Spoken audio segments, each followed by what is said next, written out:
오늘 본문 말씀입니다. 요한복음 12장 12절부터 19절까지 말씀입니다. 그 이튿날에는 명절에 온 큰 무리가 예수께서 예루살렘으로 오신다함을 듣고 종려나무 가지를 가지고 맞으려 나가 외치되 호산나 찬송하리로다 주의 이름으로 오시는 이 곧 이스라엘의 왕이시여 하더라. 예수는 한 어린 나귀를 만나서 타시니 이는 기록된 바 시온 따라 두려워 말라 보라 너의 왕이 나귀 새끼를 타고 오신다 함과 같더라. 제자들은 처음에 이 일을 깨닫지 못하였다가 예수께서 영광을 얻으신 후에야 이것이 예수께 대하여 기록된 것임과 사람들이 예수께 이같이 한 것인 줄 생각났더라. 나사로를 무덤에서 불러내어 죽은 자 가운데서 살리실 때 함께 있던 무리가 증거한지라. 이에 무리가 예수를 맞음은 이 표적 행하심을 들었음이러라. 바리새인들이 서로 말하되 볼지어다 너희 하는 일이 쓸데없다. 보라 온 세상이 저를 쫓는도다 하니라. 아멘. 봄이 되면 산과 들에는 각종 봄나물이 돋아나기 시작합니다. 우리 민족은 셀 수 없이 많은 종류의 봄나물들을 아주 오래전부터 먹어왔습니다. 그런데 예전에는 너무 써서 자주 먹지 않았던 풀들을 요즘 현대의 과학기술로 분석을 해보면 오히려 굉장한 건강식품이라는 것이 밝혀지고는 합니다. 암을 막아주고 몸에 독소를 배출시키는 좋은 약효가 많으면 많을수록 풀은 강한 쓴맛을 내는 경향을 볼 수 있습니다.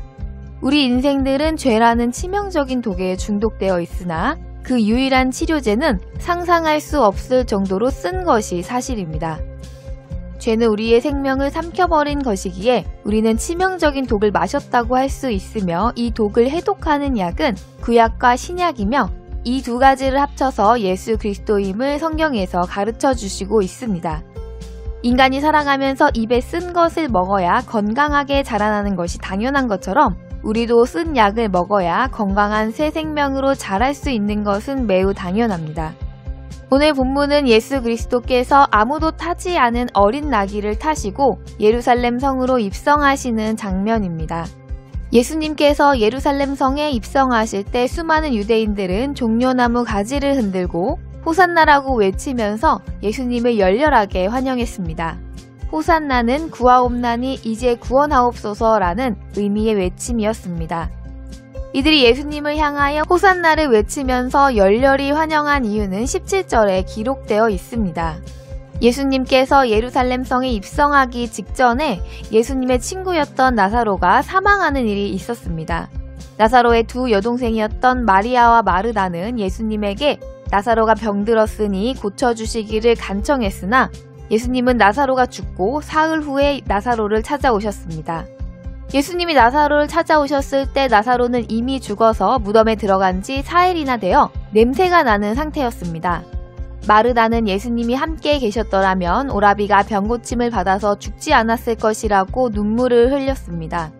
예수님은 이들을 불쌍히 여기시고 무덤을 열어 죽은 나사로를 불러내심으로 다시 살리시는 기적을 보여주셨습니다.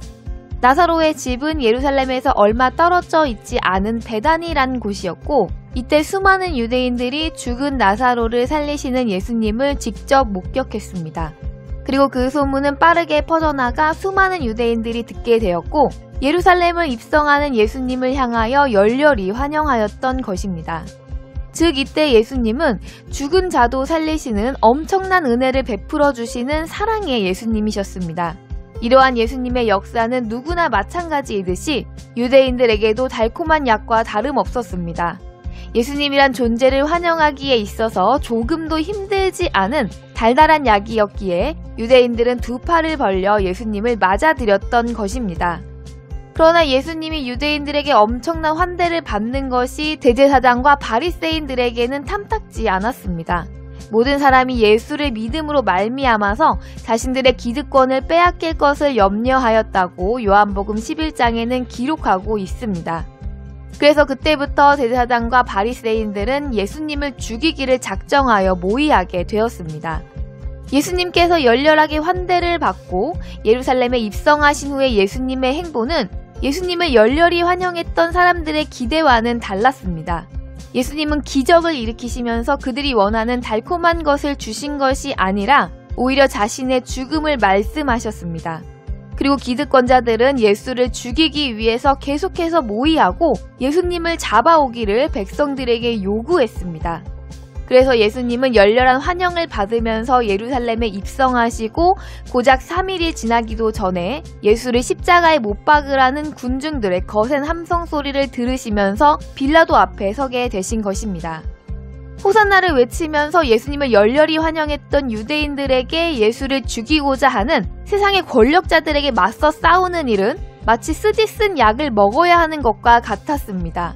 그리고 그들은 죽은 자를 살리시는 은혜를 베푸시는 예수님은 달달한 약으로 넙죽 받아먹은 것과는 달리 예수님을 위하여 세상과 맞서 싸워야 하는 쓰디 쓴 약은 바로 뱉어버린 것입니다.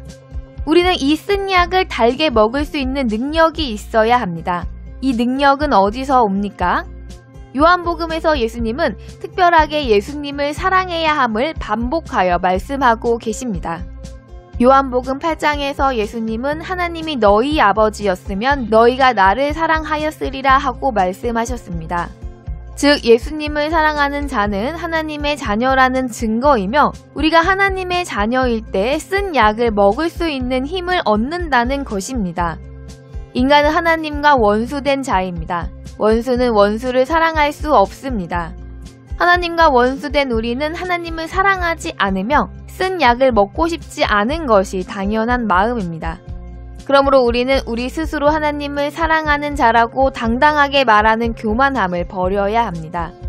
우리는 끊임없이 하나님께 나를 의탁함으로 말미암아 하나님을 사랑하는 새 마음으로 변화받아야 합니다. 우리가 쓴 약을 즐거워서 먹지는 않습니다. 가능하다면 쓴 약은 먹고 싶지 않은 것이 당연합니다. 그러나 우리의 건강을 위해서 혹은 아픈 것을 치료하기 위해서, 즉 살기 위해서 어쩔 수 없이 먹어야 하는 것이 바로 쓴 약입니다. 우리가 쓴 것은 먹지 않고 단 것만 먹으면 각종 질병이 생기는 것이 당연한 것처럼 우리의 신앙도 달달한 것만 먹으려고 하고 쓴 것은 전혀 먹지 않으려고 하면 우리의 신앙이 성장하지 못하게 되는 것이 당연한 것입니다. 예수님께서 예루살렘 성에 입성하실 때 커다란 종려나무 가지를 구해와서 예수님의 가시는 길에 깔아드리고 자기들의 웃옷을 벗어 길에 깔아드린 유대인들은 마치 대단한 믿음의 소유자처럼 보였을지는 모르지만 그들은 하나님을 진정으로 사랑하는 참된 하나님의 백성이 아니었습니다. 하나님을 위하여서, 예수님을 위하여서 나를 아끼지 아니하고 세상과 맞서야 하는 그 순간에 하나님을 버리고 세상과 연합하는 모습이 그들의 마음이 무엇을 사랑하는가를 증거합니다. 죽은 자를 살리시는 기적을 베푸시고 환대받으면서 예루살렘 성으로 입성하시고 단 이틀 만에 죄인으로 당장 죽이라는 외침을 들으셨던 예수 그리스도의 안타까운 모습을 보면서 우리는 과연 그들과 얼마나 다른가 생각해 보아야 합니다. 우리가 각자 하나님께 원하는 좋은 것, 바라던 소원, 즉 달달한 은혜를 받을 때는 호산나를 외치면서 하나님을 즐거워했으면서도 이제 예수님을 위하여서 나의 이익을 조금이라도 포기해야 하는 순간, 내가 조금이라도 손해를 감수해야 하는 순간에는 바로 세상과 연합하는 교인들을 쉽게 볼 수 있습니다. 예수님의 말씀을 외면하고 자신의 육신적으로 유익한 길을 가면서 사명이 아니라고, 아직 자신은 그 믿음이 아니라며 합리화한 때는 없었는지 자신을 정직하게 돌아보아 자복하고 돌이켜 쓴 약을 먹어야 합니다. 우리가 훌륭한 사람 혹은 부유한 사람을 향하여 아버지라고 임의로 부른다고 해서 우리가 그 사람의 자녀가 되는 것은 아닙니다. 예수 그리스도, 즉 말씀을 사랑하지 않으면서 하나님을 아버지라고 부른다면 그것은 허황된 소리에 불과합니다. 우리는 죄인들과 함께 살아가는 세상에서 하나님의 자녀로 거듭난 새 생명입니다. 우리를 새 생명으로 다시 태어나게 하신 하나님의 말씀은 사망의 도구로 가득한 이 세상에서 하나님의 자녀가 먹어야 되는 유일한 음식입니다. 하나님의 말씀은 죄에 대한 유일한 해독제이며 새 생명의 유일한 양식이지만 옛사람의 입에는 한없이 쓴 약입니다. 우리의 믿음이 어렸을 때는 달콤한 약도 주셨습니다. 그러나 이제 성장하여 하나님의 영광을 나타낼 수 있는 하나님의 일꾼으로, 하나님의 동력자로 쓰임 받을 수 있는 길은 쓴 약을 잘 먹는 것입니다. 아무리 쓴 약도 참 생명이신 예수님을 사랑하고 하나님을 사랑하면 달게 먹을 수 있는 은혜를 주실 것입니다. 우리의 아버지이신 하나님을 신뢰하여 하나님께서 은혜 베푸실 것을 믿는 믿음으로 쓴 약을 삼키기를 바랍니다. 그 은혜로 장성하여 하나님의 동역자들이 다 되시길 바라며 주 예수님의 이름으로 축복합니다.